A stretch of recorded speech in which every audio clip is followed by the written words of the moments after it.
You say tomato? I say tomato morts. Tertiary. How am I supposed to get outside my apartment? This juice box is gonna roast up good and plenty. Dark and lovely.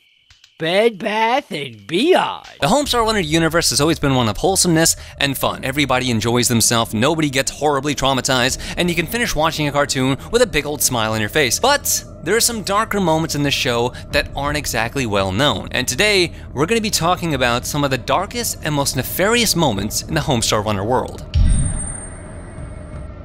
What you do want to look for are cereals with sound effects in the name. Smacks, pops, puffs, blasts, and, gunshots in a crowded mall. Mass shootings, real mass shootings, they're a real thing. Nowhere is safe, not even in the fictional world of Strong Bad and Homestar Runner are you safe from not getting your brains blown out by some psycho mass shooter, but indeed that's the case. So much so that characters in the show have weapons of their own. Bubs owns a special shotgun. Now, when you look at this thing, you'll notice something immediately. This is not a weapon that's been made in the Homestar Runner universe, but rather pulled from the real world. It's called a Remington 870 shotgun, and it's used by the police to blow people's heads off. It's a real shotgun. It's a world where you actively have to defend yourself because you never know if there's going to be some sort of crazed mass serial killer running around blowing people's heads off. One of the creepiest things is how Bubs reacts when he destroys Strong Bad's computer, who happens to be one of the most important things in Strong Bad's life. He tells Bubs how important it was, how much it meant to him, and Bubs has no reaction. Where's my copy? It's in a better place, Strong Bad. Or rather, it's in the same place, but now it's got a big hole through it. You murderer! You killed my brother!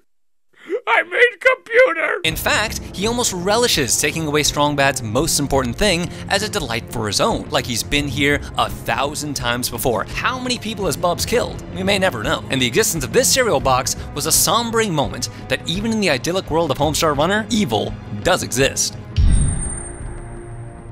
One of our primary unlicensed licensees is Shady Daycares. You know, the kind that are open 24 hours and are surrounded by barbed wire. They love to illegally use trademarked characters to earn desperate parents' trust. Where is Tompkins? Where is Coleslaw? Here I am. Then we've got Senor Cargage's Daycare. Now this one's kind of weird, because this one implies a whole number of really weird things. Senor Cargage is significantly older than the rest of the crew by about 20 or 30 years, implying that he was adult when the rest of the crew were kids. That means that they went to this daycare. On this daycare, you see a couple of things. One, a picture of Senor Cargage's real face saying, "I take kids." A chalk outline of a child-sized body on the floor, accompanied with a bunch of barbed wire all over the premises, implying that either you get into this place and you're not getting out, or if you try to escape, you're going to get murked and nobody's going to be able to find you. When you look back at what Strong Sad has said about Senor Cargage, it starts to paint a bigger picture of exactly what he did to these kids to make them so traumatized.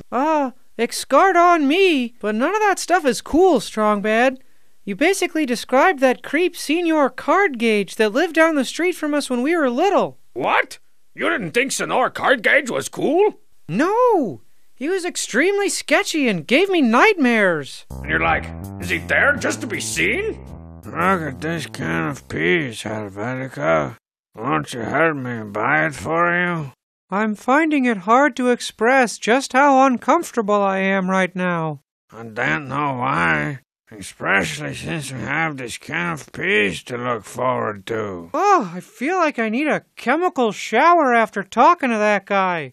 Do we have an emergency eye wash station? There is something going on with Strong Sad, and we'll get into that a little bit later, but the fact that he specifically mentions a chemical shower, which is the most severe shower you can get, like that thing, take away layers of skin from you, my guy, and always has some sort of like weird visceral reaction whenever he's around Senor Cargage, implies that something happened to him and Cargage during that time of his life, but exactly what we're not told. There's also the implication that Strong Bad emulates Senor Cargage because victims of abuse tend to emulate the people that abuse them. So he dresses up like him, he looks like him, he tries to imitate him as much as possible because to him, he was an idol. Now, did he abuse Strong Sad and was he nice to Strong Bad, or did he abuse both of them and they both have weird ways of coping with it? It is pretty disturbing. On the topic of Strong Sad, this guy is horrifically depressed. And I don't mean depressed in like a funny way, even though it's played up for laughs in the series, but he used to have a journal on the site called Strong Sad's Journal that's now been taken down. In it, he goes on about how he feels dejected, chronically sad, and doesn't feel like he belongs with his peers or his siblings. It also showcases that he has some sort of obsessive-compulsive disorder when it comes to counting. I counted all the pixels on my monitor. 1280 by 1024 is correct. At first I thought I was off by 9 pixels, but then I recounted and they were all there. All 1.3 million of them. Grilling vegetables by oneself on a George Foreman grill outside by the trash cans can be the most pleasant of dining experiences. It's like I always say, food should be consumed in the most depressing way possible. Why am I cursed with being the guy that always sees the saddest and most pathetic little snippets of other people's lives? Does anybody else have this problem? Broken slouchiness. Smiling from outside the spine. Sit up straight for once. That's all for now. I ended up blinking 7,413 times. My record is 11,083. It's clearly somebody that's dealing with a lot of things in their life and doesn't know how to fully process them. Because in the Homestar Runner universe, there are no therapists, there are no psychologists, there is no medication, so the only outlet that Strong Sad has is this journal. And the more you read it, the sadder it becomes. Hey, Marzipan, it's Homestar. I was just calling you because for some reason I seem to be more articulate on the phone. I hate to hang up, knowing as soon as I do I'll be back to, you're a pork rinds president. Or maybe like, don't get chintzy with the chalk sauce. You know the kind of garbage that I spout. Anyways, give me a holler if you ever want to have a constructive conversation. So a guy that's been abused by pretty much everybody in the series, including Strong Sad, reveals that he can only really speak to somebody over the phone. He can only really communicate when there's nobody around to make fun of him and demean him. All he wants is to make some sort of a connection with somebody and to make a bond with someone that doesn't have him being the butt of the joke at the end of it. And the saddest thing about it is that he's aware of his own dementia. He knows the second that he gets off that phone, he's going to be the same babbling dumb idiot that everybody sees him as. And it makes you wonder how many people know that Homestar is capable of coherent thoughts. How many people know that he can actually speak to them on a level like their own and not just this rambling dumb moron. He truly is a prisoner in his own body.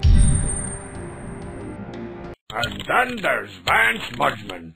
I use that identity when I drop in on my secret second family over in Broider Grove.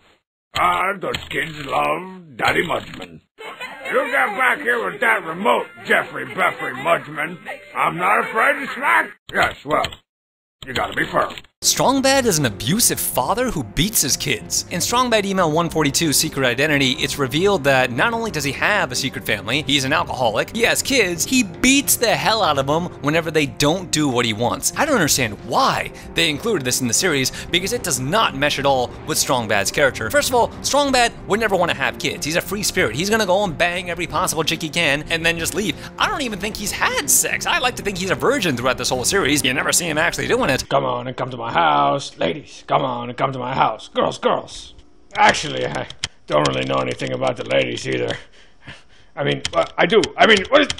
yes, I'm awesome! And then he abuses those kids the same way, and here we're bringing it all full circle, that Senor Cardgage abused him as a child. And this is the reason that they put it in. Generational trauma and childhood trauma is bound to repeat itself. Now, when you see this, do you sympathize with Strong Bad? Do you feel bad for him? Or are you absolutely disgusted that he would abuse his own children just because they didn't do what he wanted? It's a complicated question, and it greatly changes how we see this character, but it was put in there for a reason, and man, is it dark. Today is alright for tonight. Riding in a Corvette and feeling alright. Today is alright for tonight. Shining up a chicken in the morning.